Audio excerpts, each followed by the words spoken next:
often come up to me these days saying, Jeryl, there's something that's really troubling me.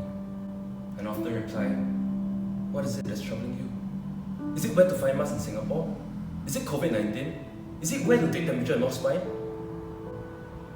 But none of this is as more concerning as this one thing. They often tell me and ask me, no, the question I have is, where do plates go after they subduct? Where do plates go after they subduct? And so,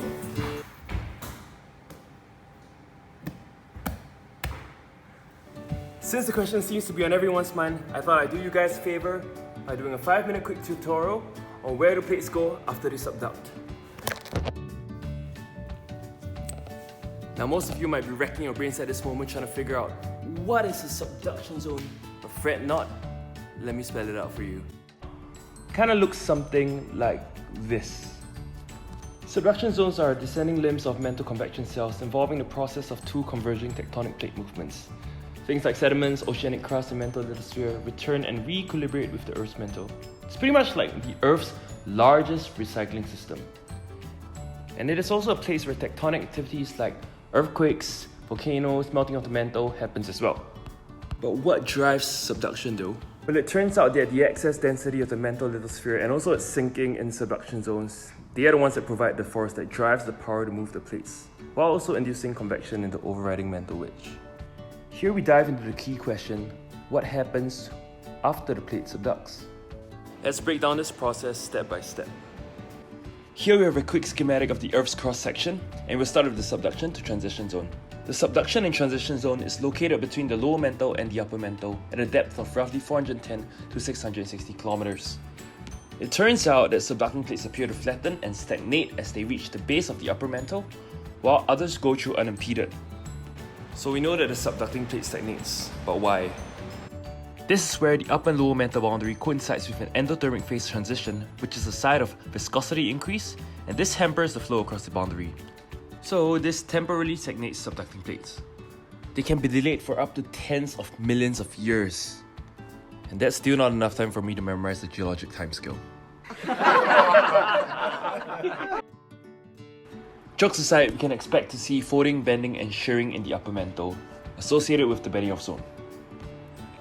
On the other hand, in the lower mantle, the slab comes in wide shapes and sizes, and this variability corresponds to the fact that they have thicker volumes of material than the upper mantle slabs.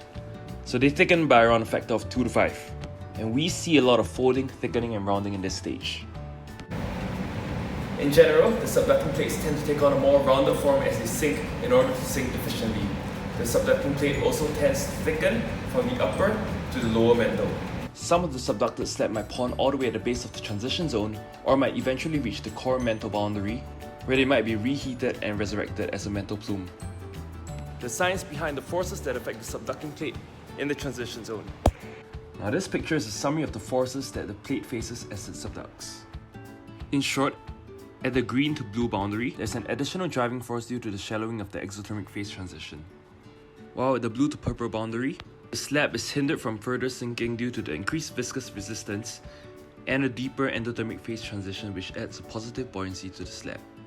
Last but not least, we'll talk about the melting of the subducted crust. Most of what we know show that subduction zone magmas formed by melting mantle peridotite.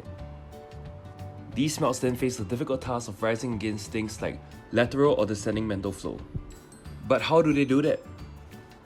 Studies have shown that melts form molten diapers that ascend at a speed depending on how large the supply of melt is. Increasing supply will lead to larger and more interconnected conduits and therefore rapidly ascending diapers, aiding in the melt transport. Finally, in summary, folding, bending, and shearing of the slab in the upper mantle is expected. The subducting slab temporarily flattens and stagnates at the transition zone. Once this slab enters the lower mantle, they will slowly lose their linear shape, either by folding, thickening, rounding, and often by a factor of 2 to 5. Melts that are generated will traverse flowing mantle by forming molten diapers and ascend vertically to erupt at arc volcanoes. Other residue that sinks to the core mantle boundary might be reheated for 1 billion years until it's resurrected as a mantle plume. One eternity later. Congratulations for making it all the way to the end of the 5-minute video on where the plates go after they subduct. I'd like to thank all of my 2 followers, subscribers, mom and dad. Thank you so much for supporting me in my vlogging dreams. Well, if you like what you see, if you like the content, you want to see more, you can click here to subscribe. You can click here for more. You guys know what to do.